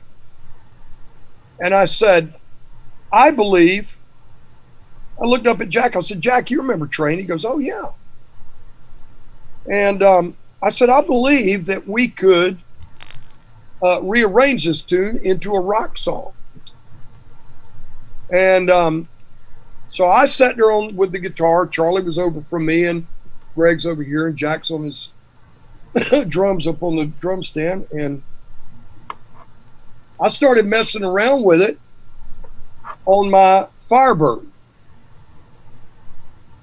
Well, I was messing with it, and I was messing with it, and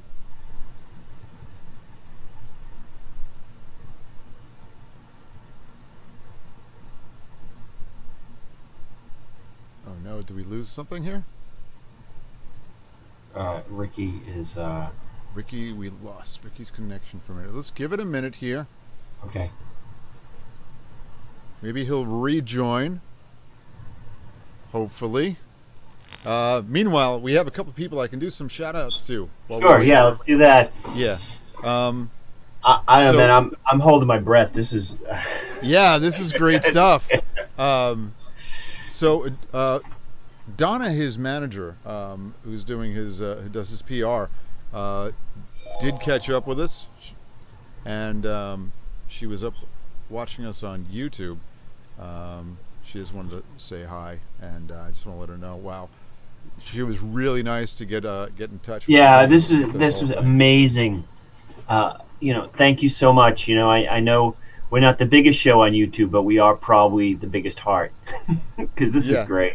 Yeah, and over on Facebook we have a bunch of people watching. And Tonya Silva, we know her as Tony, just said this is awesome, and you know, I'm sitting here just, you know, in awe every moment that he's speaking, because the stories are just amazing. Yeah, amazing stories. Yeah. And we haven't even touched the staple, the other staple, you know, Highway Song, which is just it's we haven't even gotten to the Skynyrd yet. Yeah, you know what I'll do is while we're waiting to see if he's going to join back on, is I'll pop Highway Song on for us. Yeah, pop on some stuff. We're still live, right? Yes, we are live. We are live. Okay, Let's give it a couple minutes, because this is, you know, I know he's joining us from Florida, and I know they had a storm yesterday. They always have storms. Was it yesterday? It was 2 days ago. I'm sorry. And they do get quite a lot of storms. So I don't know what's going on there right now. Yeah, I mean, to drop off like that was pretty. Yeah, it just kind of stopped right there. Well, for those of you enjoying this, please subscribe to our channel. Look at our merchandise. Buy the merchandise. Hats. Click the bell. Look at our links. We have links to a few things. Go back and listen to some of our older shows. We've had some great interviews. Last week, if you didn't see, it was David Grissom, amazing guitar player, great interview. Some of the other people we've had on have been great and are friends, and we're going to have some of these people back. We've also talked about the changes in New York State law as far as live performance and ticketing. So we had a show on that on Facebook. If you want to take a look at that, it was a great conversation from a few different perspectives. Some people who are very angry, some people who are making the best of what they can and trying to figure out how to maneuver through, much as I hate to say, because people hate the new normal, but for us in the music industry, it's in the gig climate, it's the new normal. And, you know, we appreciate everybody watching the show, and I appreciate Joey and Lenny too. after I sang it loud. Lord, it's my way living, I can't change a thing. Another town is drawing near. Oh, baby, I wish you were here. And all I can see, darling, is in my dreams. How about it?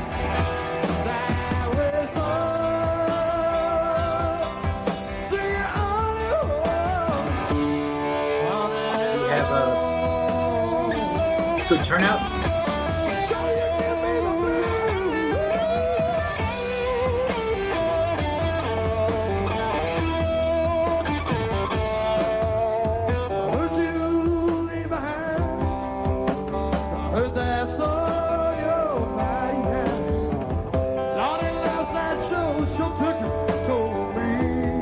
There you are. Was it something we said?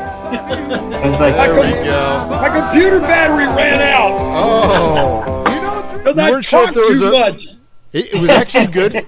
It gave us a moment I because talked too much. Hell no. it gave us a minute to actually say really nice things about you. Yeah, we did. How blown away And, we are. and we did we played a little bit of Highway song because everybody remembers Train, but Highways the song is did that one do better on the charts? Because I seem to remember hearing that more on the radio maybe. Wow, what Actually, a great song. Well, Yeah, that's a actually, beauty. well, here's another one. So we were talking about how we got into doing Train. Yeah. What happened was that Train, we came up with the riff, and we worked the song up, and we recorded it, and we recorded the record that you hear, and plus several other songs that we never used. But when we turned the record in, Doug didn't like Train and Highway song. And our manager goes, Yeah, because I have no our idea. manager goes, "Are you kidding me? Those are the hits." And Doug, no. He goes, "Wishing Well" and "I Got a Line on You, that's the hits." Those are good And too. Al goes, I mean, no, it's not the hits. He goes, in the Southern rock world, it's going to be Train and Highway song. Well, Al said, "I tell you what we'll do, Doug. You let us put Train and Highway song on, and we'll agree to have Wishing Well and I Got a Line on You, and we'll see what happens." Wow. Well, who was right? Yeah. Oh. we win. Hey, Ricky, you're gonna give? Can you give a shout out to two girls that are watching, and they're really girls. big fans? And one is Lisa, Hi, Lisa. and one is NJ. NJ. Yeah, NJ also happens to be my wife, but she's watching upstairs, so she was really thrilled that you were coming on. Well, hey, girls, I hope that you're having a good night watching the podcast. So we love this, man. So yeah. good. So, needless to say, the rest is history. Train, I think, hit the top 10. And I can't even remember what Highway song did, but it was up there. And Yeah. That's like the ultimate road ballad. Yeah, I've had that on rotation in my car forever. I mean, it's I have whatever mix it is, but that is always on there, and it's the recording, the guitar sound stands up. I mean, it's a Les Paul into a Marshall, right? I mean, at that point, so it's actually it was my old it's my old 76 Black Beauty yeah. that I've played forever. Yeah. Yeah. I bought it. Oh gosh, when did I buy that? I bought it right when we went to Ann Arbor, before we started the Strikes record in '78, and it's a '76. And it was in there. It was used, and it was in the store. And I fell in love with the thing, man.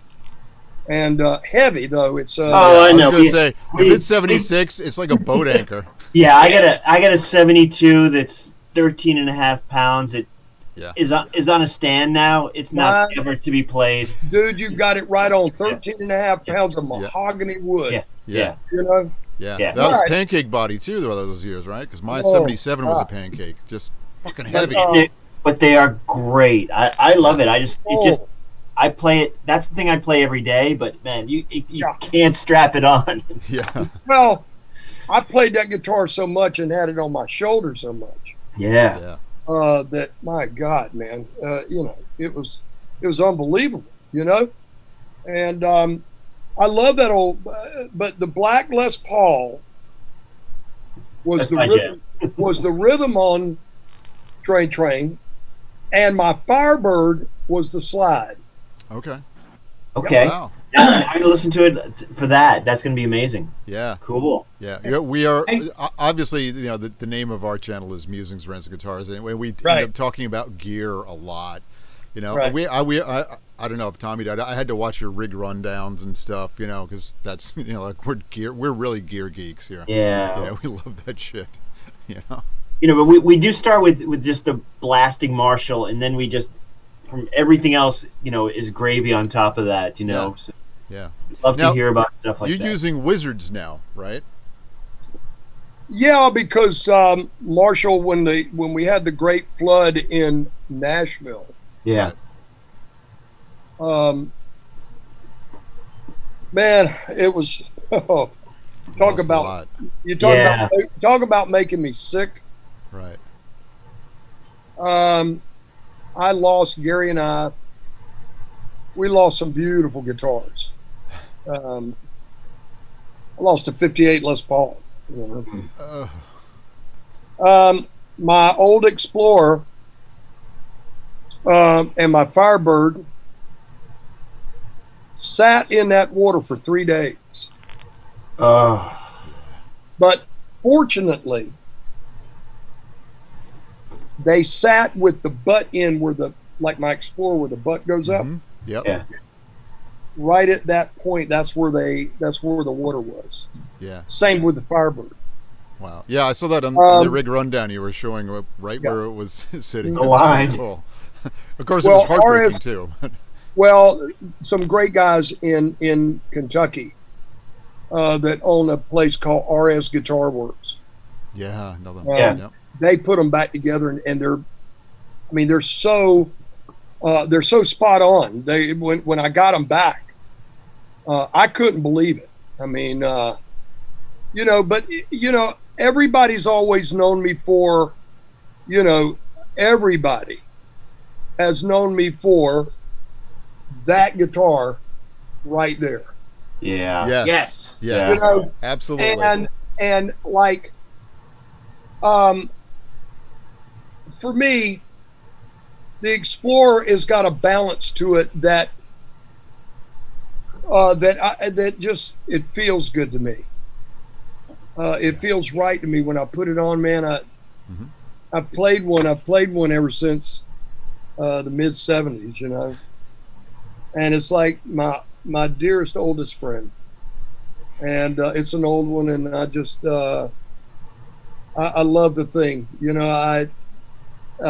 Every night I walk out with it, I just come on, old friend, don't let me down tonight, you know. Right. Yeah. And the Firebird, believe it or not, guys, that Firebird has got an incredible story to it. But the Firebird, actually, the one that I've played a lot all my life, come to find out, man, I had it at Gibson, and I found out it was one of about, I don't know, 9 or 10 prototypes Oh, really? that they made. Yeah, I saw that rig rundown. It's pretty cool Yeah. too. So Yeah. you know the story. Yeah, no, But I don't know if the other guys and some people would love to hear this. It's really cool. But you know what was heartbreaking? Was losing the 2 Marshall heads that I had had since all the way back. Yeah, that would definitely.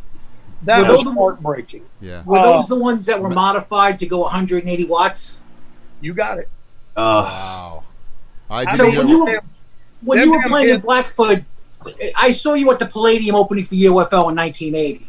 Oh, And I no fancy clothes. It was just the music, and it was so brutal and raw that and it was loud. And I thought you guys blew them off the stage that night. And that was my first time in witnessing Blackfoot live. And thank you for being like the ultimate Hellraiser because you got everybody going. But two modified Marshalls, but 6'4".